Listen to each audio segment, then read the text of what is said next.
Bi kibaran bambalo kada buluka ode mali jamana nyemko ule wilka jodo ke munu sefe ukoni ye mu keme aleni bisaban woromne ni ayre la khafa ko ni mu konon kon kunga barate dore kamali dugu jugoro nan fulu ka ulko kataka ni uyi kibaran sirama ulko ne ayre kafo mali ministri mbeno ni aleka baranya shilendo dugu jugoro nan fulu ko uma aleni lakana tigila mo fukata se ule uboro franya wonka mali jamana konna kaseka wilka jo chama konike mo mun kon beno ni ulu kon be dugu jugoro nan fulu kon bo kasoro ya moratu ukulu kala duna gafo ni wilka jo nun kon yin chama kera kangaba e kieba kolonjeba fukata se yan foilema o wilka jo nun sefe ayra la kafa ko damanda mu gon kononto ko botarake oreka ni yoro ko falenna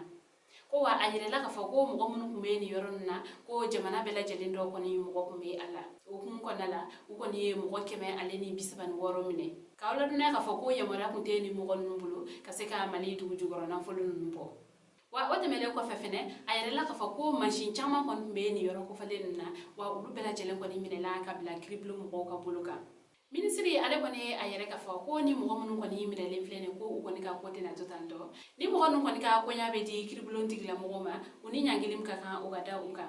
ka hotla jika fa ko ni ko dumte ashien folere fene mal ko nala ko sabla fevrier kalo temelena ko ni milika jodo kon fene se fetuni ko botara ke chinois mo mo kan flaka mali yoro do kon fena ni ayere la fa ko ma jiba tan kononto ulumbe o chinois no mbolo yenno kaseka mali du jugoro na flubo kasoro ali yamaria o era kunte ugulu kawla duna ka fa ko ni waliya nun kon be ka cha do modo kata fe mali kon nala o kun kon nala ministry ulu era kon fene ayere ka fa ko o kon be na chake da kon sigi mu kon ka barabe na be sega luma mali kon nala wala sa ka seka ni man ka seka ulu ko la do mo mun kon be ta damansigi uyere ka ta soro ali ute maldere nga ando ya soro uye mali ka ta soro yamaria ute ugulu fene ka seka o man no be la jelimine ambal bawo ni kibarande mambulo kada ukuluka ani je aka kuluma jola aka be anyona mere